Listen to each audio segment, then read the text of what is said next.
Hi, this is Brinda. Welcome to my channel. Special TET paper 2 social science கான classes conduct பண்ணிட்டு இருக்கேன். Classes மட்டும் இல்லாம test batch conduct பண்ணிட்டு இருக்கேன். Test batch ஓட rate just 499 rupees தான். ஒன் டைம் பேமெண்ட் தான். ஜூலை வரைக்கும் அவைலபிள் இருக்கும். டெஸ்ட் பேட்சில் ஜாயின் பண்ணணும்னு விருப்பப்படுறவங்க கமெண்ட்டில் அண்ட் டிஸ்கிரிப்ஷனில் இருக்கக்கூடிய டெலிகிராம் குரூப்பில் ஜாயின் பண்ணுங்கள். குரூப் டிஸ்கிரிப்ஷனில் என்னோடய ஜிபே நம்பர் இருக்கும். அந்த ஜிபே நம்பருக்கு 499 rupees பே பண்ணிவிட்டு பேமெண்ட் ஸ்க்ரீன்ஷாட் எனக்கு சென்ட் பண்ணுங்கள். நான் உங்களை குரூப்பில் ஆட் பண்ணிவிடுவேன். அண்ட் முக்கியமான விஷயம், நிறைய கிளாஸஸ் ஆல்ரெடி ஃபினிஷ் பண்ணியாச்சு. And test topic wise test ஒரு 9 டெஸ்ட்டு ஃபினிஷ் பண்ணியிருக்கோம். வீக்லி டெஸ்ட்டு ஒரு 2 ஃபினிஷ் பண்ணியிருக்கோம். வரக்கூடிய செவ்வாய்க்கிழமை வீக்லி டெஸ்ட்டு 3 கண்டக்ட் பண்ண போகிறேன். அந்த வீக்லி டெஸ்ட்டில் கலந்துக்கணும்னு விருப்பப்படுறவங்க அண்ட் அந்த டெஸ்ட்டு ஃப்ரீயாக ப்ரொவைட் பண்ண போகிறேன். இந்த ஒரு டெஸ்ட்டு மட்டும், வீக்லி டெஸ்ட் 3 மட்டும் ஃப்ரீயாக ப்ரொவைட் பண்ண போகிறேன். அந்த டெஸ்ட்டில் கலந்துக்கணும்னு விருப்பப்படுறவங்க டெலிகிராம் குரூப்பில் ஜாயின் பண்ணுங்கள். டெலிகிராம் குரூப்போட லிங்க்கு கமெண்ட்டில் அண்ட் டிஸ்கிரிப்ஷனில் இருக்குது. அதில் ஜாயின் பண்ணுங்கள். செவ்வாய்க்கிழமை வீக்லி டெஸ்ட்டு 3 டெலிகிராம் குரூப்பில் அப்லோட் பண்ணிவிடுவேன். டெஸ்ட்டு எழுதி பாருங்கள். ட்ரஸ்ட்டு வந்தால் மட்டும் டெஸ்ட் பேட்ச் வாங்குங்க. நம்ம எல்லாருமே லைஃப்பில் அது கிடைக்கல, இது கிடைக்கல, எப்போ பார்த்தாலும் எல்லாம் இருந்துமே நெகட்டிவாக என்ன பண்ணிகிட்ருப்போம், புலம்பிகிட்டே இருப்போம். நம்மக்கிட்ட ஆல்ரெடி இருக்குது, ஒரு 2 டிகிரிலாம் இருக்குது. ஆனால் அதெல்லாம் ஒரு பாசிட்டிவாக எடுத்துக்கிட்டு அதெல்லாம் நம்ம பண்ண மாட்டோம். எனி டைம் நெகட்டிவாகவே பேசிகிட்ருப்போம். ஆனால் வரலாற்றில் ஒரு மனுஷன் என்ன பண்ணுறாருன்னா, ஆட்சி பகுதியே இல்லைனாலும் ஒரு பேரரசை நிறுவியிருக்கார். அவருக்கான ஒரு ஆட்சி பகுதி ப்ராப்பராகவே இல்லை. அப்படியே 10 ஆண்டு காலம் அலையிறாரு மனுஷன். அங்கேயும் எங்கேயும் அலைஞ்சிட்டு கடைசியாக ஒரு ஆட்சி பகுதியவே ஆரம்பிக்கிறார். 12 வயசு பையன், ஒரு 12 வயசு பையன் மத்திய ஆசியாவில் பர்ஹானா அப்படின்ற பகுதியில் என்ன பண்ணிகிட்ருக்காருன்னா, ஒரு ஆட்சியை அமைக்கிறாரு. அப்பா மூலமாக தானே கிடைக்கும், அவங்களுக்குலாம் அப்பா மூலமாக தானே கிடைக்கும். ஸோ அவர் ஆட்சி பகுதி அமைச்சிட்டாரு. ஆனால் அங்கே அவர் ரூல் பண்ணிகிட்ருக்கும்போது ஒரு சில குரூப்பால், உஸ்பெக்குகள் அப்படின்ற ஒரு குரூப்பால் துரத்தி அடிக்கப்படுறாரு. துரத்தி அடிக்கப்பட்ட அவர் ஒரு 10 ஆண்டு காலம் ஆட்சி பகுதியே இல்லாமல் அங்கேயும் இங்கேயும் நாடோடி மாதிரி வாழ்ந்துட்டுருக்காரு. நிறைய இடங்களில் சின்ன சின்ன இடங்களில் ரூல் பண்ணுறது, அடுத்தது மாறுறது. ஸோ இப்படியே ஒரு 10 ஆண்டு காலம் ஒரு ப்ராப்பரான ஒரு ஆட்சி பகுதியே இல்லாமல் அலையிறாரு மனுஷன். ஆனால் தோண்டு போல நம்மளை மாதிரி நெகட்டிவாக பேசலை. என்ன பண்ணலாம், ஒரு பேரரசை உருவாக்கணும், ஒரு அரசன் நிறுவி ஆகணும், என்ன பண்ணலான்னு யோசிச்சிருக்காரு. நம்ம மூதாதையர்கள் பண்ணதை பண்ணலாம், இந்தியாவை நோக்கி படையெடுத்து போகலாம் அப்படின்னு முடிவு பண்ணி காபூலை கேப்சர் பண்ணுறாரு. காபூலை கேப்சர் பண்ணி அங்கே ஒரு அரசை நிறுவுறாரு. அடுத்தது பஞ்சாபை கேப்சர் பண்ணுறாரு. அங்கேயும் அவரோட அரசை விரிவாக்கம் செய்கிறாரு. பின் நாட்களில் டெல்லியவே பிடிக்கிறாரு.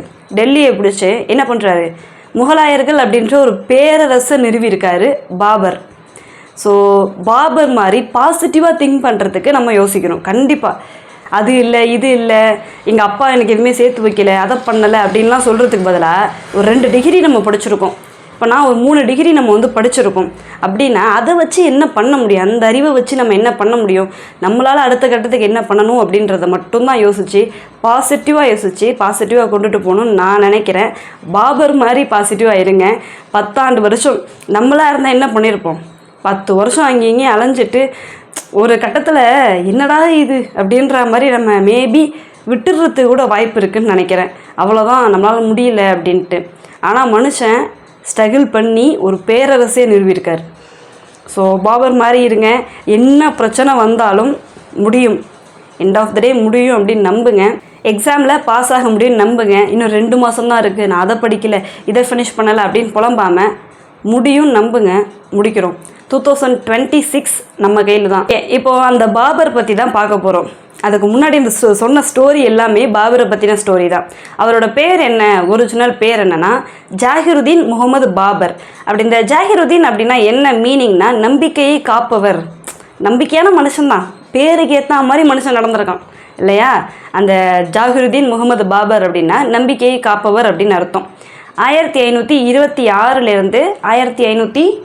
1530 வரைக்கும் ரூல் பண்ணியிருப்பார். ஏன் இந்த 4 ஆண்டு காலம் மட்டும் போட்டிருக்கேன், இதுக்கு முன்னாடி வருஷம்லாம் போடலை அப்படின்னு பார்த்தீங்கன்னா, இருந்தாலும் 12 வயசுலேயே பர்ஹானாவை ரூல் பண்ணார் அப்படின்னு சொன்னீங்களே அப்படின்னு பார்த்தீங்கன்னா, ஏன் அதெல்லாம் இங்கே இன்க்ளூட் பண்ணலைன்னா, அவர் டெல்லியை இங்கே முகலாய வம்சத்தை ஆரம்பித்ததுக்கப்புறம் இருக்கக்கூடிய வருடங்கள் தான் நம்ம பார்க்க போகிறோம். இதுக்கு முன்னாடி அவர் எங்கே என்ன ரூல் பண்ணாருன்றதெல்லாம் அந்த அளவுக்கு தேவையில்லை நமக்கு.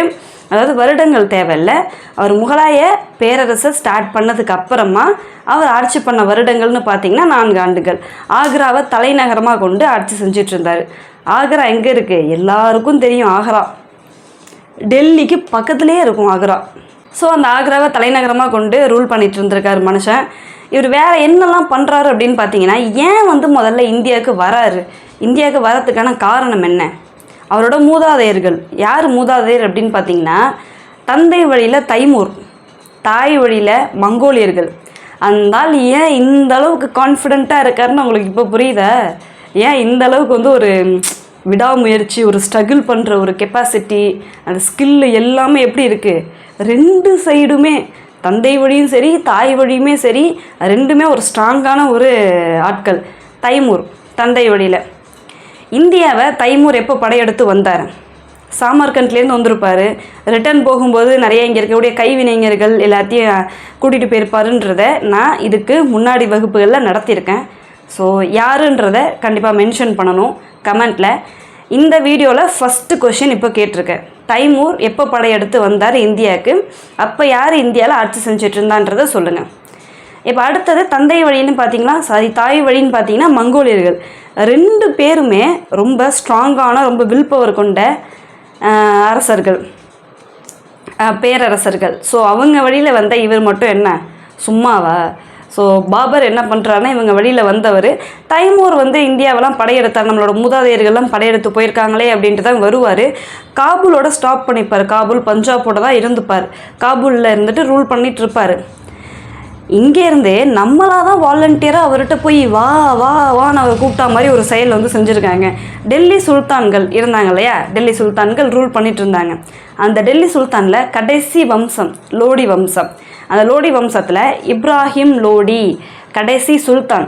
அவர் ரூல் பண்ணிகிட்டு இருக்கும்போது, இப்ராஹிம் லோடி ரூல் பண்ணிகிட்டு இருக்கும்போது அவங்க சொந்தக்காரங்களே அவருக்கு குழி தோண்டிட்டு இருந்திருக்காங்க. என்ன அப்படின்னு பார்த்தீங்கன்னா, தௌலத் கான் லோடியோட மகன் திலாவர் கான் அப்படின்றவரும், திலாவர் கான், ஆலம் கான், இவங்க 2 பேர் என்ன பண்ணுறாங்கன்னா, எப்படியாச்சும் அவங்கள்ட்ட ஆட்சி பகுதியை பிடிக்கணும் அப்படின்ட்டு எங்கே போகிறாங்கன்னா காபூலுக்கு போகிறாங்க. காபூலுக்கு போய்ட்டு பாபர்கிட்ட போய்ட்டு, ஆனால் அரசவையை கொஞ்சம் வாங்கி கொடுங்க, நாங்கள் ஆட்சி பண்ணணும்னு ஆசைப்படுறோன்னு அவர்கிட்ட போய் பேச்சுவார்த்தை நடத்தினோன்னே அவருக்கு உடனே ஆஹா ஆடு தானே தலையை கொடுக்குதே அப்படின்ற மாதிரி. இது உண்மை தானே, அவரே ஸ்டாப் பண்ணிக்கிட்டாரு. சரி ஓகே நம்ம இங்கேயே இருந்துப்போம் அப்படின்ற மாதிரி. இவங்களா போய் வெட்டுன்னு தலையை காமிச்சா, ஆடு போய் தானே தலையை காமிச்சா என்ன பண்ணுவார் மனுஷன்? இவருக்கு ஹெல்ப் பண்ணுற மாதிரி இங்கே வந்துட்டு என்ன நடக்கும் அப்படின்னு பார்த்தீங்கன்னா, அண்ட் இன்னொரு விஷயம், இவர் ராஜபுத்திர அரசரும் சேர்ந்து போய் தான் அங்கே கேட்டாதா இன்னொரு ஹிஸ்ட்ரியும் இருக்குது. அது நம்மளாம் யூஜிடிஆர்பி லெவலுக்கு படிக்கும்போது அந்தளவுக்கு டீட்டெயிலாக படிக்கலாம். பட் இப்போ டெட்டுன்றதுனால இவங்க 2 பேர் தான் அப்படின்றத நம்ம ஞாபகம் வச்சுக்கிட்டாலே போதும். ஸ்கூல் புக்ஸில் அவ்வளோதான் கொடுத்துருக்காங்க.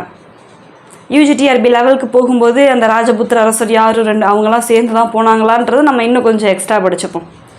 ஸோ என்ன பண்ணுறாருன்னா, அழைப்பு விடுத்தா வரணும்ல, ஃப்ரீயாக ஒரு பகுதி கிடைக்க போகுது அப்படின்னா வரணும்ல. ஸோ என்ன பண்ணாருன்னா, இங்கே ஒரு பானிபட் அப்படின்ற ஒரு போர் நடக்குது. டெல்லிக்கு அருகே இருக்கக்கூடிய பானிபட் அப்படின்ற பிளேஸில் முதல் பானிபட் போர் யாருக்கும்னா பாபருக்கும் இப்ராஹிம் லோடிக்கும் நடக்குது 1526. அஃப்கோர்ஸ் யார் வின் பண்ணியிருப்பா? இவர் தான் வின் பண்ணுவார். அவர் எப்படி தோற்று போவார் சொல்லுங்கள்? பாபர் அந்த ஆள் சோட போவாரா? அவரோட தாய் வழி எப்படி, தந்தை வழி எப்படி, அந்த ஆள் தோற்று போயிடுவாரா? அவர் தான் வின் பண்ணுறாரு. வின் பண்ண அப்புறம் என்ன நடக்குது அப்படின்னு பார்த்தீங்கன்னா, யார்கிட்ட கொடுத்துருக்கணும்? ஹெல்ப் கேட்டவங்கள்ட்ட கொடுத்துருக்கணும்ல. அவங்கக்கிட்ட நம்ம பணமோ இல்லை வேறு ஏதோ பகுதிகளை வாங்கியிருக்கணும்ல. அதை பண்ணுவாரா? அந்த தப்பு பண்ணுவாரா? அவர் ஆட்சி செய்ய ஆரம்பிச்சிட்டார். ஆக்ராவை தலைநகரமாக வச்சு அவர் ஆட்சி செய்ய ஆரம்பிச்சிட்டார். ஸோ அந்த ராஜபுத்திர அரசர் என்ன இந்த மாதிரி பண்ணிகிட்ருக்கார் இவர், நம்ம கேட்டோம் நம்ம ஆட்சி செய்யலாம் அப்படின்ற மாதிரி 2-3 பேர் போய் கேட்டாங்க. பட் இவர் ஆட்சி செய்கிறாரே, பாபர் ஆட்சி செய்ய ஆரம்பிச்சிட்டாரே அப்படின்னு அவருக்கு அகெயின்ஸ்டாக ஒரு சில ப்ராப்ளம் 2 பேருக்கும் வந்துக்கிட்டே இருக்குது. பாபருக்கும் ஒரு ராஜபுத்திர அரசருக்கும் ப்ராப்ளம் வந்துக்கிட்டே இருக்குது. அந்த ஆளை அடக்கணும்ல, அவரோட பகுதியை கேப்சர் பண்ணணும்ல. ஆக்ராவை தலைநகரமாக வச்சு ஆட்சி செய்ய ஆரம்பித்த அடுத்த ஆண்டு அவர் மேலே படையெடுப்பு. 1527 கன்வா பகுதியில் அவரை தோற்கடிக்கிறாரு. அந்த ராஜபுத்திர அரசர் யாருன்னா ராணா சங்காவை தோற்கடிச்சிடுறாரு. ஆக்ராவை தலைநகரமாக கொண்டு என்ன ஸ்டார்ட் பண்ணியிருக்காரு? முகலாய பேரரசு ஸ்டார்ட் பண்ணியிருக்காரு. இந்த முகல் அப்படின்ற வார்த்தை கூட அவரோட மூதாதையர்கள் அந்த இதிலேருந்து எடுத்த வார்த்தை தான் முகல் அப்படின்றது. முகலாய வம்சத்தை ஸ்டார்ட் பண்ணவர் யார்? பாபர். ஸ்டார்ட் பண்ணிட்டாரு. 1526 தான் ஸ்டார்ட் பண்ணியிருக்காரு. முதலாம் பானிபட் போர், இதெல்லாம் இம்பார்ட்டன்ட். யாருக்கு இடையில நடந்தது, யார் வின் பண்ணாங்க. அதுக்கு அடுத்தது பார்த்திங்கன்னா 1527 ராணா சங்காவை தோற்கடிச்சிருக்காரு. கன்வா போர். அதுக்கு அடுத்தது 1528 சந்தேரி போர். அடுத்தது 1529 வங்காளம், பீகார் இதெல்லாமும் படையெடுத்து போயிருக்காரு. 1830 இறந்துருவார். ஒரு பெரிய வெற்றியெல்லாம் ஈட்டினதுக்கப்புறமா இறந்துடுறாரு பாபர். பாபர்கிட்ட இன்னும் ஒரு சில விஷயங்கள், நல்ல விஷயங்கள் இருக்குது. அவரோட அந்த 11-12 வயசில் ஆரம்பிக்கிறார்ல, என்ன ஆரம்பிக்கிறாரு? அவரோட அந்த அரசராக தன்னோட வாழ்க்கையை ஆரம்பிக்கிறார்ல, அது எல்லாத்தையுமே நோட் பண்ணிட்டு வந்துட்டுருக்காரு. அது என்ன லாங்குவேஜ் அப்படின்னு பார்த்தீங்கன்னா சகதாய் துருக்கி. துருக்கியிலே ஒரு டைப் ஆஃப் லாங்குவேஜாக அது என்னன்றது தெரில. சகதாய் துருக்கி அப்படின்ற ஒரு லாங்குவேஜில் அவர் ஒரு புத்தகமே எழுதியிருக்காரு. அவரோட வாழ்க்கை வரலாறு, சுயசரிதை எழுதியிருக்காரு. துசுக் ஐ பாபரி. அந்த புத்தகத்துக்கு பேர் என்னென்னா துசுக் இ பாபரி சகதாய் துர்க்கி அப்படின்ற லாங்குவேஜில் வந்து எழுதியிருக்காரு பாபர்.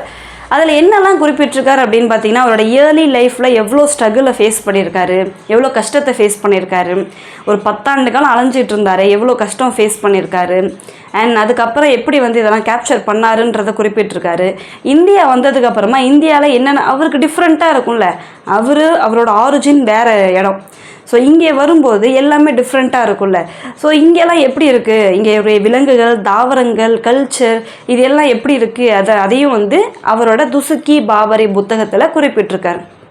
அந்த துசுக்கி பாபரி புக்கை ஒருத்தர் டிரான்ஸ்லேட் பண்ணுறாரு பாரசீகத்துக்கு. யாருன்னா கான் இ கானா அப்படின்றவர். யாருன்னா அக்பரோட அவையில் இருக்கக்கூடியவர்.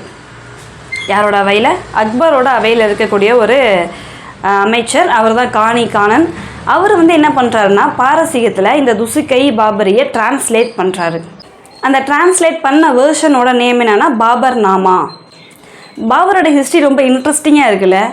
ஸோ பாபர் மாதிரி விட்டு கொடுக்காம ஸ்ட்ரகிளை ஃபேஸ் பண்ணி இந்த வருஷம் நான் தான் கண்டிப்பாக அடிப்பேன் அப்படின்னு கான்ஃபிடெண்ட்டாக என்ன பண்ணுங்கன்னா படிங்க. கான்ஃபிடெண்ட்டாக அதே மாதிரி வின் பண்ணுவோம் அப்படின்னு ரொம்ப நம்பிக்கையோட படிங்க.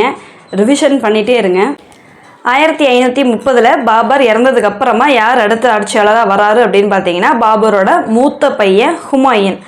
ஸோ மூத்த பையன் தான் வந்து அரசராக ஆகணுமா அப்படின்னு பார்த்தீங்கன்னா அவர் எதை ஃபாலோ பண்ணுறாருன்னா இந்த மங்கோலியர்களோட அந்த முறையை வந்து ஃபாலோ பண்ணுறாரு. அவங்களில் எப்படி என்ன பண்ணுவாங்கன்னா அடுத்த அரசராக யார் ஆக்குவாங்கன்னா மகன்கள் நிறைய பேர் இருப்பாங்க. அதில் திறமையான பையன் யார் அப்படின்றது தான் சூஸ் பண்ணி அரசராக மாற்றுவாங்க.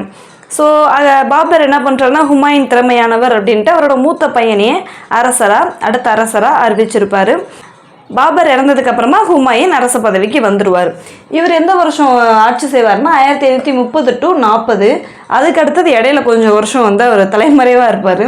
அடுத்தது 1555 to 56. ஸோ இவருக்கு வேறு யாருமே எதிரி கிடையாது. இவரோட 3 தம்பிங்க இருக்காங்க. தம்பிங்கடா அப்படின்ற மாதிரி ஒரு 3 தம்பிங்க இருக்காங்க. அந்த 3 தம்பி தான் இவங்களுக்கு எதிரியே. யாருன்னா கம்ரான், ஹிண்டல், அஸ்காரி. என்ன பண்ணுறாங்க அப்படின்னு பார்த்தீங்கன்னா பாபரோட ஆசைப்படியே இவர் என்ன பண்ணுறாருன்னா தம்பிகளுக்கு ஆட்சி பகுதியை பிரித்து அங்கங்கே கொடுத்துட்றாரு. ஆட்சி பகுதிகளை பிரித்து நீ இங்கே ஆட்சி செய், அதாவது ஆளுநராக வந்து ஆட்சி செய்யுங்க அப்படின்னு பிரித்து கொஞ்சம் பிளேசஸை கொடுத்துருப்பாரு. யாரோட இதுக்கு என்னங்க தன்னோட தந்தை பாபர் வந்து வலியுறுத்தினது காரணமாக அவர் இந்த மாதிரி பண்ணியிருப்பார். நல்ல விஷயம் தானே. என்ன பண்ணியிருக்காரு, அழகாக வந்து தம்பிங்களுக்கு ஹெல்ப் பண்ணியிருக்காரு. இவங்க என்ன பண்ணணும், அண்ணனுக்கு எதனா ஹெல்ப் பண்ணியிருக்கணும்ல. இவங்க 3 பேருக்குமே இங்கே என்ன சொல்லுது, டெல்லின்னே சொல்லிகிட்டு இருக்கு. எல்லாருக்குமே அரியணை மேலே ஒரு ஆசை இருந்தது. இப்போது கம்ரான்லாம் எந்த சைடு ஆட்சி செஞ்சிட்டு இருந்தார் அப்படின்னு பார்த்தீங்கன்னா இந்த பக்கம் காபூல் இந்த சைடு, அதாவது வடமேற்கு இந்தியாவை ஆட்சி செஞ்சுட்டு இருந்தார். எல்லா பகுதிகளில் ஒரு சில பகுதிகள். ஹிண்டலுமே வந்து வடமேற்கு பகுதிகள் தான் ஆட்சி செஞ்சுட்டு இருந்தார். முக்கியமாக கம்ரான் பஞ்சாப் வரைக்கும் வந்து அவரோட பகுதிகளை விரிவுபடுத்தியிருப்பார். அடுத்தது அஸ்காரி என்ன பண்ணுவார் அப்படின்னா குஜராத்தில் ஆட்சி செஞ்சிட்டு இருப்பார். குஜராத்தில் அவருக்கும் இன்னொரு அரசருக்கும் என்ன ஆகும்னா சண்டை ஆகும். அவர் பட்டுக்கு நானும் ஆட்சி செய்ய மாட்டோப்போ அப்படின்னு விட்டுட்டு வந்துடுவார். இவர் அண்ணன் திரும்ப வருவார் ஹுமாயூன் வந்து பேசி சமாதானப்படுத்தி இப்போது அந்த அரசரை வந்து தோற்கடிச்சு இவரை திரும்ப வந்து குஜராத்தை நீ ரூல் பண்ணிக்கப்பா பார்த்துக்கப்பா அப்படின்னு விட்டுட்டு வந்தா அந்த ஆள் இவர் போவார் ஹுமாயூன், இவரும் பின்னாடியே கிளம்பி வந்துடுவார். எங்கே டெல்லிக்கு திரும்ப வந்துட்டு இருப்பார். ஸோ இந்த மாதிரி வந்து அவங்களுக்குள்ள ஒரு பிரச்சனை போயிட்டே இருக்கும். இதெல்லாம் டீட்டெயில்டாக 11th ஸ்டாண்டர்டில் தான் இருக்குது. நம்ம 7th ஸ்டாண்டர்ட் தான் வந்து ஃபோக்கஸ் பண்ணி பார்த்துட்ருக்கோம். ஸோ இந்த ஸ்டோரியில் அந்தளவுக்கு ஞாபகம் வச்சுக்கணுன்றது இல்லை. கம்ரான், ஹிண்டல், அஸ்காரி அப்படின்ற ஒரு 3 தம்பிங்க இருந்தாங்கன்றது ஞாபகம் வச்சுக்கணும். அண்ட் அவங்க வந்து இந்த கம்ரான்லாம் பஞ்சாப் சைடு, காபூல் சைடு, இவருமே பஞ்சாப் அந்த காபூல் சைடில் தான் காந்தஹார் அந்த பகுதியை ரூல் பண்ணிகிட்ருப்பார். அஸ்காரின்றவர் குஜராத் சைடு ரூல் பண்ணிகிட்டு இருந்தாங்க. அதாவது ஒரு பிரதிநிதியாக இருந்து ரூல் பண்ணிகிட்டு இருந்தாங்க. ஸோ இந்த தம்பிங்களால் தான் இந்த ஆளுக்கு வந்து வினையே, வேறு யாருமே இல்லை. தம்பிங்களாக இருக்காங்க, ரொம்ப ஒரு ஸ்ட்ரிக்டாக எதுவும் ஆக்ஷன் எடுக்க முடியல. அவனுங்கள்ட்ட போய் சண்டை போட்டு சமாதானப்படுத்துறதுக்கே அவருக்கு டைம் சரியாக இருக்குது. இதில் மற்ற அரசர்கள் எல்லாமும் வந்து என்ன பண்ணுவாங்கன்னா நொயின்னு இருப்பாங்க. இவருக்கு பட்டு கிளம்பி தம்பியை சமாதானம் பண்ண போகிறது வேறு ஊருக்கு போனார்னா அப்போ டெல்லியை கேப்சர் பண்ண முடியுமா அப்படின்ற மாதிரி டெல்லிக்கு வந்து ஆபத்து இருக்கும். ஸோ அவரோட லைஃபே பாதி வாழ்க்கை இப்படியே போயிடுச்சு. இந்த தம்பிங்களை அடக்கி வைக்கிறதுக்கே அவர் லைஃப்பை வந்து தியாகம் பண்ணிட்டார். ஸோ இப்படியே போயிட்டுருக்கு. அடுத்தது என்ன பண்ணுறாருன்னா இந்த பீகார், வங்காளம் இங்கெல்லாம் ரூல் பண்ணிகிட்ருக்கக்கூடிய பீகார், வங்காளம் இங்கெல்லாம் வந்து இந்த சைடு ரூல் பண்ணிகிட்ருப்பார் ஒரு அரசர். யாருன்னா ஷெர்ஷா சூர்.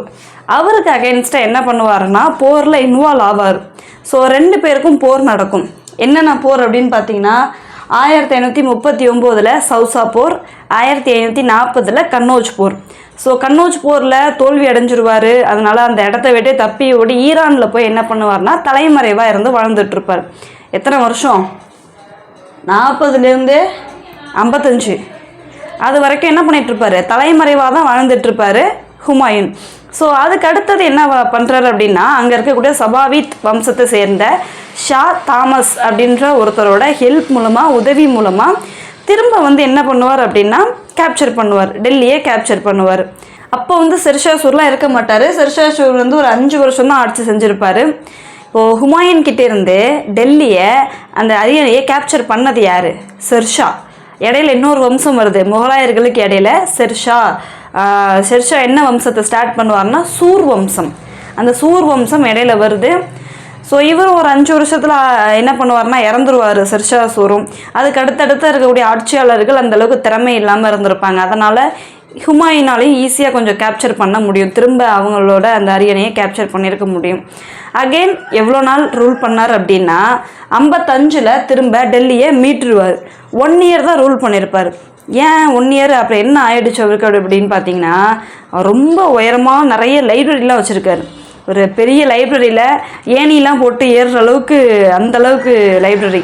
ஸோ அந்த ஏணிப்படியேட்டில் நின்றுட்டு இருக்கும்போது அங்கேருந்து தவறி விழுந்து இறந்துருவார்.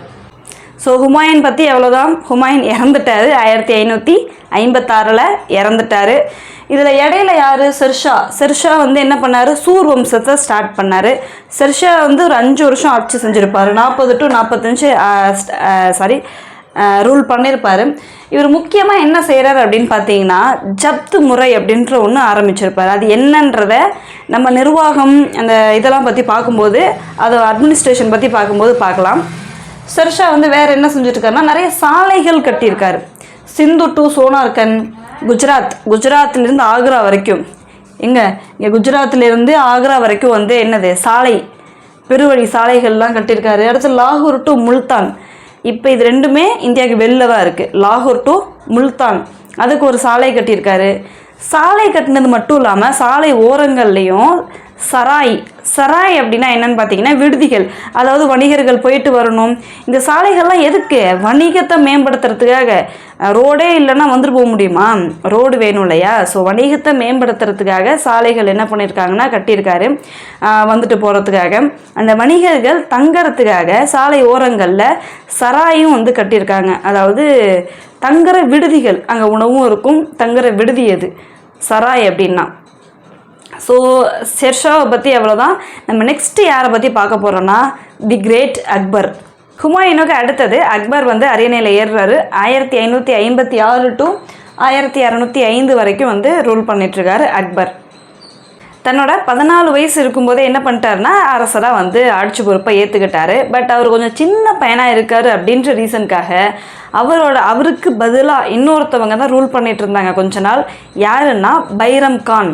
யார்? பைரம் கான் அப்படின்றவர் தான் யாருக்கு பதிலாக அக்பருக்கு பதிலாக பைரம் கான் தான் எல்லா முக்கியமான வந்து போர்களாக இருக்கட்டும், இல்லைனா முக்கியமான ஒரு முடிவெடுக்கணும் எல்லாமே அவர் தான் வந்து பார்த்துட்டு இருந்தார். யார்? பைரம் கான் பார்த்துட்டு இருந்தார். ஓகே, ஒரு ஏஜ் வந்ததுக்கப்புறமும் அவர் என்ன பண்ணிகிட்டு இருந்தார் அப்படின்னு பார்த்தீங்கன்னா, அகெயின் அதாவது அக்பருக்கு ஒரு ஏஜ் வந்ததுக்கப்புறம் அந்த மெச்சூரிட்டி வந்ததுக்கப்புறமும் அவரால் வந்து ஒரு ஆட்சி பகுதியை ரூல் பண்ணலாம் அப்படின்ற அளவுக்கு அவருக்கு வந்ததுக்கப்புறமும் ஏஜ் வந்ததுக்கப்புறமும் பைரம் கான் அகெயின் எல்லாத்துலேயும் மூக்க விடுறது, இது இப்படி பண்ணக்கூடாது அப்படின்னு ஒரு நைன்னு சொல்லிகிட்டே இருக்குது. அவருக்கு டென்ஷன் ஆகிடுச்சு. இந்த ஆள் என்ன நம்ம அரசரா இல்லை இவர் அரசரா? கொஞ்ச நாள் இந்த ஆள் அரசராக, அதாவது கொஞ்ச நாள் இவர் எல்லா முடிவும் எடுத்திருந்தா இவர் அரசர் மாதிரியே பிஹேவ் பண்ணுறாருன்னு பிடிக்கல. ஸோ இவர் என்ன பண்ணாங்கன்னா, நீங்கள் கிளம்பி ஒரு புனித யாத்திரை போயிட்டு வாங்க அப்படின்னு அனுப்பிட்டு பின்னாடி ஆட்களை வச்சு கொலை செஞ்சுட்டாங்க. அக்பர் தான் வந்து பின்னாடி ஆட்கள் அனுப்பி கொலை செய்தார் அப்படின்ற மாதிரி ஒரு ஹிஸ்ட்ரி இருக்குது. எக்ஸாக்டாக அக்பர் தான் ஆட்கள் அனுப்புனாரா இல்லை வேறு யாராச்சும் வந்து கொலை செஞ்சுட்டாங்களா அப்படின்றது தெரியலை. பட் அவர் கொலை செய்யப்பட்டுட்டார். யாத்திரை போகும்போது பைரம் கான் கொலை செய்யப்பட்டுட்டார். இன்னொரு முக்கியமான வார் அதாவது இவர் அக்பர் அரியணை ஏறின உடனே 1556 என்ன நடக்குது அப்படின்னு பார்த்தீங்கன்னா, இதுக்கு முன்னாடி ஒரு வம்சம் இருந்துச்சுன்னு சொன்னேன். இடையில ஒரு வம்சம் வந்துச்சு. குறுக்கு இந்த கௌஷிக் வந்தா அப்படின்ற மாதிரி இடையில குறுக்காப்புல ஒரு வம்சம் வந்துட்டு போணுச்சுல. யார்? ஷெர்ஷா ஆரம்பித்த சூர் வம்சம். அதில் இருக்கக்கூடிய ஒரு ஆட்சியாளர் ஹெமு அப்படின்றவர் என்ன பண்ணுறாரு அப்படின்னா, டெல்லியும் ஆக்ராவையும் வந்து கேப்சர் பண்ணிக்கிறாரு. இவரும் சின்ன பையனாக இருக்கார். அக்பர் அப்போ தான் என்ன பண்ணியிருக்காரு? அரியணை ஏறியிருக்காரு 1556. அந்த டெல்லியை கேப்சர் பண்ணது அதே வருஷம் தான் 1556 ஹெமு டெல்லியையும் ஆக்ராவையும் கேப்சர் பண்ணியிருப்பார். ஸோ இப்போ என்ன பண்ணுறது அப்படின்னு பார்த்துட்டு இருக்கும்போது அந்த ஹெமுக்கு எதிராக போர் வந்து ஸ்டார்ட் ஆகும். இப்போ அக்பர் சார்பாக யார் போரில் வந்து போர் புரிவாங்க அப்படின்னு பார்த்தீங்கன்னா, பைரம் கான் தான் போரில் வந்து இன்வால்வ் ஆவார். அக்பர் கொஞ்சம் சின்ன பையனாக இருக்கிறதுனால பைரம் கான் தான் வந்து போரில் இன்வால்வ் ஆவார். ஹெமுவை தோற்கடிச்சிருவார். ஹெமு ஃபுல்லாக கவர் பண்ணியிருப்பார். எங்கே பார்த்தாலும் நீ எங்கேயுமே அம்பு விட்டு என்னை கொல்ல முடியாதரா அப்படின்ற மாதிரி ஃபுல்லாக கவர் பண்ணியிருப்பார். அவரோட கண்ணு மட்டும் சின்னதாக வந்து தெரிஞ்சிருக்கும். ஸோ அந்த கண்ணில் வந்து அம்பு விட்டு அவரை வந்து கீழே விழ வச்சு அதுக்கப்புறமா வந்து அவரை தோற்கடிச்சிருக்காங்க, கொலையும் செஞ்சுருக்காங்க இந்த போரில். இந்த போருக்கு பேர் 2ஆம் பானிபட் போர். 1556 நடந்தது 2ஆம் பானிபட் போர். ரொம்ப முக்கியமான ஒரு போர். யாருக்கு இடையில நடந்துச்சுன்றதை கன்ஃபியூஸ் ஆகிக்காதீங்க. 1ஆம் பானிபட் போர் யாருக்கு இடையில நடந்தது, 2ஆம் பானிபட் போர் யாருக்கு இடையில நடந்தது? அக்பருக்கும் யார்? அக்பர் சார்பாக பைரம் கான், இந்த சைடு ஹெமு, இவங்க 2 பேருக்கு இடையில நடந்திருக்கு. வின் பண்ணுறது முகலாயர்கள் தான் வின் பண்ணுறாங்க. வின் பண்ணிவிட்டு அகெயின் அவங்க வந்து ஆட்சி அமைக்கிறாங்க. அடுத்தது பைரம் கான் இறந்துடுறார் இல்லையா? இவர் போட்டு டார்ச்சர் தாங்க முடியல. இவன் யாரா வயசான காலத்தில் உயிரெடுக்கிறான் அப்படின்ட்டு, நீங்கள் போயிட்டு வாங்க யாத்திரை போங்க, வயசானா வந்து யாத்திரை போகணும் அப்படின்ற மாதிரி அனுப்பி வச்சுட்டு கொலையும் வந்து செஞ்சிடுறாங்க பைரம் கானை. அடுத்தது பார்த்திங்கன்னா, அக்பர் நிறைய படையெடுப்புகள் நடத்தியிருப்பார். முக்கியமாக பெண் அரசர்கள் அக்பர் நிறைய படையெடுப்புகள் நடத்தியிருப்பார். முக்கியமாக இந்த ஃபீமேல் ரூலர்ஸ்லாம் இருப்பாங்க இல்லையா, அவங்க மேலே அதிகமாக படையெடுப்புகள்லாம் நடத்தியிருக்காரு. ராணி துர்காவதி, இவங்க மத்திய இந்தியாவில் ரூல் பண்ணிகிட்டு இருந்த ஒரு அரசி. இவங்களை வந்து அட்டாக் பண்ணி இவங்களை வந்து என்ன பண்ணியிருப்பாங்கன்னா, இவங்களோட ஆட்சி பகுதியெல்லாம் கேப்சர் பண்ணியிருப்பார் அக்பர். அடுத்தது அகமது நகர் அப்படின்றது இங்கே இதுகிட்ட இருக்கக்கூடிய ஒரு பகுதி அகமது நகர். அந்த அகமது நகரில் யாருன்னா சந்த் பிபி அப்படின்ற ஒரு ஆட்சியாளர், பெண் ஆட்சியாளர் ரூல் பண்ணிகிட்டு இருந்தாங்க. இந்த பகுதியை அவர் என்ன பண்ணுவார் அப்படின்னு பார்த்தீங்கன்னா அட்டாக் பண்ணுவார். பட் 2 பேரும் சமாதானமாக உடன்படிக்கையெல்லாம் செஞ்சு சமாதானம் ஆகிடுவாங்க. அதுக்கடுத்தது 1568 சித்தூரை கேப்சர் பண்ணுவார். ராணா உதய் சிங்கை தோற்கடிச்சு சித்தூரை கேப்சர் பண்ணியிருப்பார். 69 ராந்தம்பூர், ராஜஸ்தான் சைடில் இருக்கிற ராந்தம்பூரை வந்து கேப்சர் பண்ணியிருப்பார். 1576 ஹால்டிகட் போர் அப்படின்ற ஒரு போர் நடக்கும். என்னன்னா, எங்கள் அப்பாவை நீ தோக்கடிச்சிட்டால, நான் உன்னை தோக்கடிக்கிறேன் பார் அப்படின்ட்டு எங்கள் அப்பா விட்டதை நான் வந்து ஃபினிஷ் பண்ணுறேன், நான் வந்து முடிக்கிறேன் அப்படின்ற மாதிரி ஒரு உறுதியை ஏற்றுக்கிட்டு ஒருத்தர் வந்திருக்காரு. நம்மளாம் அப்படி உறுதி ஏற்றுக்கிறோமா? நம்ம அப்பா தான் வந்து ஒரு கவர்மெண்ட் ஜாப் போகல, நம்ம போகணும் அப்படின்னு நம்ம உறுதி ஏற்றுட்ருக்கோமா? ஏற்றுக்கிட்டு தான் ஆகணும், உறுதி எடுத்துக்கிறோம். ஓகே, ராணா உதய் சிங் வந்து தோற்றதுனால அவரோட பையன் என்ன பண்ணுறாரு, ராணா பிரதாப், அந்த பையன் பேர் ராணா பிரதாப். ஸோ அவர் என்ன பண்ணுறாரு அப்படின்னா, ராணா உதய் சிங் என்ன பண்ணுறாருன்னா அக்பருக்கு எதிராக போர் புரிகிறாரு. ராணா உதய் சிங்கோட பையன் ராணா பிரதாப், அக்பருக்கும் இவருக்கும் போர் நடக்குது. யார் வின் பண்ணுவா தெரியுமே, வின்னு யாருன்றது நமக்கு எல்லாருக்குமே தெரியுமே, அக்பர் தான். அகெயின் அக்பர் தான் வின் பண்ணுறாரு.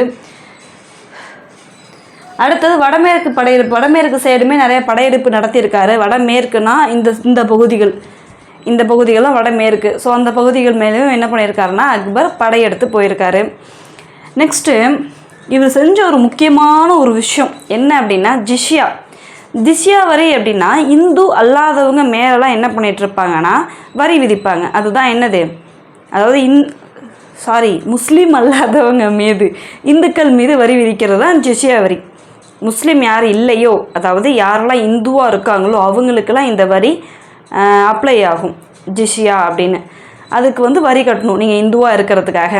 ஏன் இது வந்து இஸ்லாமியர்களோட ஆட்சி இல்லை, இது முகலாயர்களாக இருக்கட்டும், இதுக்கு முன்னாடி டெல்லி சுல்தான்களாக இருக்கட்டும், இதெல்லாம் யாரோட ஆட்சி, இஸ்லாமியர்களோட ஆட்சி.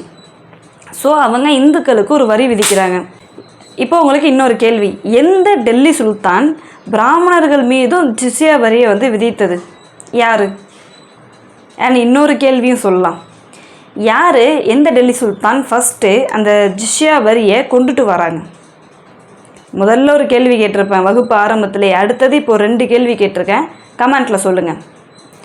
ஸோ ஜிஸ்யா வரியை என்ன பண்ணுறாரு அப்படின்னா தடை செய்கிறார், ஜிஸ்யா வரி வேண்டாம் அப்படின்னு தடை செஞ்சுருக்காரு. அது மட்டும் இல்லாமல் யாத்திரைகள் மீது இருந்த வரியையும் வந்து தடை செஞ்சுருக்காரு. என்ன யாத்திரை வரி அப்படின்னு பார்த்தீங்கன்னா, அது இந்துவாக இருக்கட்டும் இல்லை முஸ்லீமாக இருக்கட்டும் எல்லாருமே யாத்திரை வந்து போவாங்க. ஒரு வயசான காலத்தில் யாத்திரைகள்லாம் போவோம் இல்லையா, அப்படி இந்துக்கள் வந்து யாத்திரை போகிறாங்கன்னா அவர்கள் மீது வரி வந்து வச்சுருக்காங்க இந்த இஸ்லாமிய அரசுகள்லாம். ஸோ அந்த வரியை அக்பர் தடை செய்கிறாரு. ஏன் அவர் இதெல்லாம் பண்ணுறாரு அப்படின்னு பார்த்தீங்கன்னா, இந்த ராஜபுத்திரர்கள்னால் இந்து அரசர்கள், அவங்க கூட கொஞ்சம் ஃப்ரெண்ட்லியாக ஒரு கார்டியல் ரிலேஷன்ஷிப்பை மெயின்டைன் பண்ணிகிட்டே இருக்கார். நிறைய ராஜபுத்திர பெண்களை என்ன பண்ணியிருக்காருன்னா அக்பர் மேரேஜ் பண்ணியிருப்பார். மேரேஜ் பண்ணது மட்டும் இல்லாமல் அந்த உயர் அதிகாரிகளாக இருக்காங்கல்ல, அஃபீஷியல்ஸ், ஒரு அரசாங்கம்னு இருந்துச்சுன்னா ஒரு அமைச்சரவை இருக்கும், ஒரு அரசவை இருக்கும், அதில் வந்து உயர் அதிகாரியாக நிறைய பேர் இருப்பாங்க, முக்கியமான பதவி நிறையா இருக்கும். அந்த முக்கிய பதவிகள்லாம் யார் அப்பாயிண்ட் பண்ணுறாங்கன்னா இந்த ராஜபுத்திரர்கள் அப்பாயிண்ட் பண்ணுறாரு. ஏன் இந்த ராஜபுத்திரர்கள் அப்பாயிண்ட் பண்ணுறாங்க அப்படின்னு பார்த்தீங்கன்னா, இவங்களுக்கு ஹெல்ப் பண்ணுவாங்க, இவங்களும் அவங்களுக்கு ஹெல்ப் பண்ணுவாங்க. ராஜபுத்திரர்கள் இவங்களுக்கு அகெயின்ஸ்டாக ஆக மாட்டாங்க. யாருக்கு அகெயின்ஸ்டாக? இந்த இஸ்லாமிய அரசுக்கு அகெயின்ஸ்டாக ஆக மாட்டாங்க. அவங்களுக்கு உயர் பதவி கொடுத்துட்டா, ஏன் அவங்க தான் வந்து அந்த உயர் பதவியில் இருக்கிறது, அவங்க போயிட்டு அரசாங்கத்துக்கு எதிராக வந்து அவ்வளோ சீக்கிரத்தில் திரும்ப மாட்டாங்க அப்படின்ற ஒரு பாலிசியை வந்து யார் ஃபாலோ பண்ணிகிட்டு இருந்தா? அக்பர் ஃபாலோ பண்ணிகிட்டு இருந்திருக்காரு. ஜிஸ்யா வரியை தடை செஞ்சுருக்காரு, யாத்திரை வரியை தடை செஞ்சுருக்காரு அக்பர். இது 2 முக்கியம். இந்துக்கள் கூட கொஞ்சம் கார்டியல் ரிலேஷன்ஷிப்பில், ராஜபுத்திரர்கள் கூட ஒரு நல்ல ரிலேஷன்ஷிப்பில் இருந்ததுக்கு காரணம், இந்த அரசாங்கத்துக்கு எதிராலாம் அவங்க திரும்பிட்டாங்கன்னா எப்போ பார்த்தாலும் சண்டை போட்டே இருக்கிற மாதிரிலாம் இருக்கும். அண்ட் சில இதுக்காக தான் வந்து இதுவும் ஒரு ஸ்ட்ராட்டஜி தான், அரசாங்கத்தை, அதாவது அரசை, ஆட்சி பகுதியை நிலைநிறுத்திக்கிறதுக்கு இது ஒரு ஸ்ட்ராட்டஜி தான் அவர் ஃபாலோ பண்ணியிருக்காரு. அதுக்காக அவரை நம்ம ஒட்டுமொத்தமாக தலையில் தூக்கி வச்சுக்கணுன்ற அவசியம் கிடையாது. ஒரு ஸ்ட்ராட்டஜி ஃபாலோ பண்ணியிருக்கார் அக்பர். ஒரு நல்ல விஷயம்னா ஜிஸ்யா வரியை தடை செஞ்சுருக்காரு. அடுத்தது ராம்தாஸ் அண்ட் சலீம் சிஸ்டி இவங்க எல்லாமும் சப்போர்ட் பண்ணியிருக்காரு. ராம்தாஸ்க்கு என்ன பண்ணியிருக்காரு அப்படின்னா ஒரு லேண்டு வந்து டொனேட் பண்ணியிருக்காரு. அந்த லேண்டில் தான் ஹர்மிந்தர் அப்படின்ற ஒரு கருவறை வந்து கட்டியிருப்பாங்க. அடுத்தது பார்த்திங்கன்னா ஃபதேபூர் சிக்ரி, நம்ம இந்த ஃபதேபூர் சிக்ரி அக்பர் தான் கட்டினாரு அப்படின்னு இதுக்கு முன்னாடி வகுப்புகளே பார்த்துருக்கோம். அதாவது சோர்சஸ், இடைக்கால இந்திய வரலாற்று ஆதாரங்கள், அதை பற்றி ஒரு லெசன் வந்து அப்லோட் பண்ணியிருப்பேன். பார்க்காதவங்க போய் பார்த்துட்டு வாங்க, அது முக்கியமான பாடம். அந்த பாடத்திலே நான் வந்து ஃபதேபூர் சிக்ரியை வந்து அக்பர் தான் கட்டியிருக்காருன்றதை சொல்லியிருப்பேன். அந்த ஃபதேபூர் சிக்ரியில் இபாதத் கானா அப்படின்ற ஒரு பில்டிங் இருக்குது. என்ன இபாதத் கானா அப்படின்னா என்னன்னு பார்த்தீங்கன்னா, எல்லோரும் இங்கே வந்து உட்காந்துட்டு எல்லா மதத்தை சேர்ந்த அறிஞர்களையும் வரவழைச்சி ஒரு டிஸ்கஸ் அண்ட் டிபேட் இதெல்லாம் இந்த இபாதத் கானால நடக்கும். அமைச்சர்கள் நிறைய பேர் யார் யாராக இருப்பாங்க, உயர் அதிகாரிகள் யார் யாராக இருப்பாங்கன்னா, முக்கியமாக ஆல்ரெடி சொன்னது தான், யார், ராஜபுத்திரர்கள் தான் உயர் அதிகாரிகளாக இருப்பாங்க. ராஜா தோடர்மாலா இருக்கட்டும், பகவந்த் தாஸ், மான் சிங், இது மாதிரி நிறைய உயர் அதிகாரிகள் ராஜபுத்திரர்களாக தான் இருந்தாங்க அக்பர் காலகட்டத்தில். இசையமைப்பாளர், முக்கியமாக ஒரு இசைக்கலைஞர் அக்பரோட அரசவையில் இருந்தார். யாருன்னா தான்சென் அப்படின்ற ஒருத்தர். ஒரு ஓவியர் தஷ்வந்த் அப்படின்ற ஒரு ஓவியர். அக்பரோட அவையில் இருந்த இசைக்கலைஞர் யார், ஓவியர் யார் அப்படின்னு கேட்பாங்க. யார், தான்சென், தஷ்வந்த். ஸோ அக்பர் பற்றி பார்த்தாச்சு. அடுத்தது ஜஹாங்கீர். அக்பருக்கு அடுத்தது அரியணை ஏறுறது ஜஹாங்கீர். ஜஹாங்கீரோட ஃபுல் நேம் என்னென்னா சலீம் நூருதீன் முகமது ஜஹாங்கீர். அந்த சலீம் நூருதீன் முகமது ஜஹாங்கீர் அப்படின்னா உலகத்தை கைப்பற்றியவர் அப்படின்னு அர்த்தம். உலகத்தை கைப்பற்றியவர் அப்படின்னு மீனிங். பட் அந்த மாதிரிலாம் அவர் ரொம்ப பெரிய வார்லலாம் இன்வால்வ்லாம் ஆகலை. அவர் பேருக்கு அப்படி ஒரு மீனிங், அவ்வளோதான். இந்த ஜஹாங்கீர் எப்படின்னா கலை, தோட்டக்கலை, இது மாதிரியான விஷயங்கள்லாம் ரொம்ப இன்வால்வ் ஆகிட்டு இருந்தார். ஸோ அவர் அந்த மாதிரி இன்வால்வ் ஆனதுனால மெஹருநிசா இவரோட ஒய்ஃப், மெஹருநிசானாலும் இவரோட ஒய்ஃப் நேம் தான், நூர்ஜஹான் அப்படின்னாலும் ரெண்டு பேருமே ஒரே ஆட்கள் தான், மெஹருநிசா, நூர்ஜஹான். ஸோ இவரோட மனைவி என்ன பண்ணுறாங்க, நூர்ஜஹான்னா அந்த உண்மையான அதிகாரத்தை, நிறைய பாலிடிக்ஸ், அரசியல்லாம் பார்த்துக்கிறதால நூர்ஜஹான் வந்து ஏற்றுக்கிறாங்க, நூர்ஜஹான் பார்த்துக்கிறாங்க. மெஹருநிசா, நூர்ஜஹான், இவன் ஜஹாங்கீரோட மனைவி பேர். சமய சகிப்புத்தன்மை, அதாவது அக்பர் ஃபாலோ பண்ண அதே விஷயங்கள் தான் இவரும் ஃபாலோ பண்ணிகிட்ருக்காரு. யார், ஜஹாங்கீர். சமய சகிப்புத்தன்மை இவரோட காலத்தில் இருந்துச்சு. ஜிஸ்யா வரிலாம் இவரும் வாங்கலை. ஆனால் ஒரு விஷயம் செய்கிறாரு, அப்படியே கரெக்டாக போயிட்டுருக்க முடியுமா, நடுவில் எதனா ஒரு இக்கு வைக்கணும்ல, அது மாதிரி இவர் என்ன பண்ணிட்டார் அப்படின்னா, சீக்கிய தலைவரை வந்து ஒருத்தரை தூக்கில் போடுறதுக்கு ஆர்டர் கொடுத்துருவார், மரண தண்டனை வந்து கொடுத்துருவார். ஸோ என்ன அப்படின்னா அந்த தூக்குலையும் போட்டுருவாங்க. யாருன்னா இது இந்த கொஷின்ஸ் வந்து கேட்குறதுக்கு நிறைய வாய்ப்பு இருக்குது. ஜஹாங்கீர் இந்த மாதிரி வந்து யாருக்கு ஆர்டர் கொடுத்தா, எந்த சீக்கிய தலைவரை தூக்கிலிடுறதுக்கு ஆர்டர் கொடுத்தாங்கன்றதெல்லாம் கேட்குறதுக்கு நிறைய வாய்ப்பு இருக்குது. யாருன்னா அர்ஜுன் சிங். யார், அர்ஜுன் சிங். ஏன் இந்த மாதிரி அவர் பண்ணுறாருன்னா, இவரோட பையன், ஜஹாங்கீரோட பையன் குஷ்ரு என்ன பண்ணுவார்னா, இந்த சீக்கிய தலைவரோட சேர்ந்து ஆட்சியை வந்து பிடிக்கிறதுக்காக ட்ரை பண்ணியிருக்காங்க. இந்த குஷ்ருவுக்கு அர்ஜுன் சிங் வந்து ஹெல்ப் பண்ணார் அப்படின்ற ஒரு விஷயம். அது எக்ஸாக்டாக உண்மையானலாம் தெரியாது, ஒரு சின்ன ரூமர் தான். அதை வந்து இவர் நம்பிக்கிட்டு என்ன பண்ணியிருப்பாருன்னா, நீங்கள் ஹெல்ப் பண்ணியிருக்கீங்க, இந்த ஆட்சியை வந்து பிடிக்கிறதுக்கு ஹெல்ப் பண்ணியிருக்கீங்க அப்படின்னு இவருக்கு மரண தண்டனை அளிச்சிடுவாங்க, இறந்தும் போயிடுவார். ஸோ இதனால் சீக்கியர்களுக்கும் இவங்களுக்கும் ரொம்ப நாளாக பிரச்சனை போய்கிட்டே இருந்துச்சு. ஜஹாங்கீர் பற்றி இன்னொரு முக்கியமான ஒரு விஷயம், நம்ம வெரி ஃபஸ்ட்டு கிளாஸில் பார்த்துருப்போம், ஐரோப்பியர்கள் வருகை அந்த கிளாஸில், ஐ திங்க் பார்ட் 2ல் பார்த்துருப்போம். என்ன அப்படின்னா, ஆங்கிலேயர்கள் வந்திருப்பாங்க, இங்கே போர்ச்சுகீசியர்கள் வந்திருப்பாங்க. அந்த போர்ச்சுகீசியர்களுக்காக இருக்கட்டும், அதாவது வணிக உரிமையை கொடுக்கறது, இந்த பகுதியில் நீங்கள் வணிகம் பண்ணீங்க அப்படின்னு போர்ச்சுகீசியர்களுக்கு வணிக உரிமையை ஜஹாங்கீர் கொடுத்தாரு. ரொம்ப தாராள மனசு கொண்டவர். அதுக்கு அடுத்தது ஆங்கிலேயர்களுக்கும் என்ன பண்ணியிருக்காரு, வணிக உரிமை கொடுத்துருக்காரு. யார் ஃபஸ்ட்டு ஜஹாங்கீர் அவைக்கு வந்தது? நான் வீடியோவில் கிளாஸில் சொல்லியிருக்கேன், ஒன்லைன்லேயும் கொடுத்துருக்கேன். பார்க்காதவங்க, அதாவது மறந்து போயிடுச்சு அப்படின்னா கண்டிப்பாக திரும்ப அந்த கிளாஸை ரிவைஸ் பண்ணுங்கள், அந்த கிளாஸ் அகெயின் போய் பாருங்கள். யார் முதல்ல இந்தியாவுக்கு, அதாவது ஜஹாங்கீரோட அவைக்கு வந்து பெர்மிஷன் கேட்டது? நாங்கள் வந்து வருஷத்தை வேணாலும் சொல்கிறேன், 1608 வருவாங்க இந்தியாவுக்கு. 8 வந்து ஜஹாங்கீர் கிட்ட பெர்மிஷன் கேட்பாங்க ஒரு ஆங்கிலேயர்.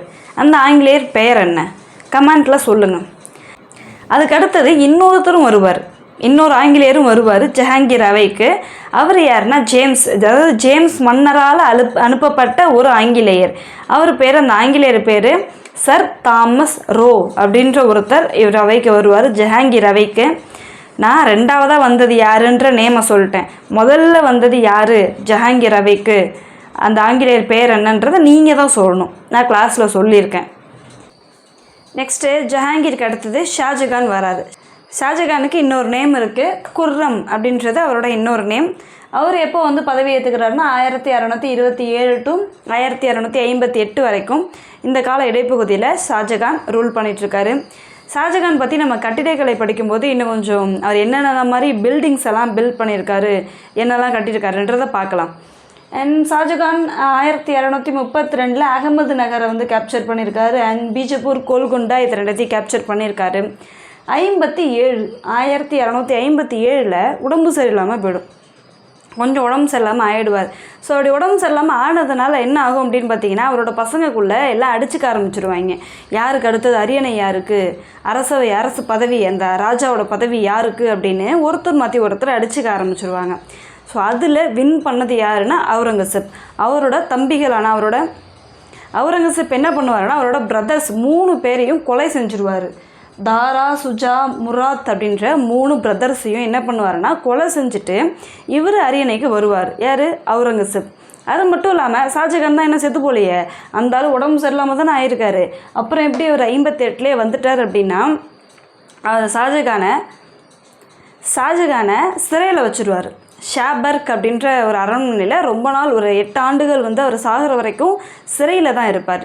ஏன் அப்படின்னா, ஷாஜகான் என்ன பண்ணிட்டாருன்னா, நிறைய கோட்டைகள் கட்டுறது, அந்த மாதிரி பில்டிங்ஸ் ஒர்க் நிறைய அங்கேயும் இங்கே ஆர்கிடெக்சர் ஒர்க் நிறைய பண்ணி காசெல்லாம் அதில் இழந்ததுனால இந்த ஆள் கொஞ்சம் கடுப்பாயிட்டரபிள் இருக்குது.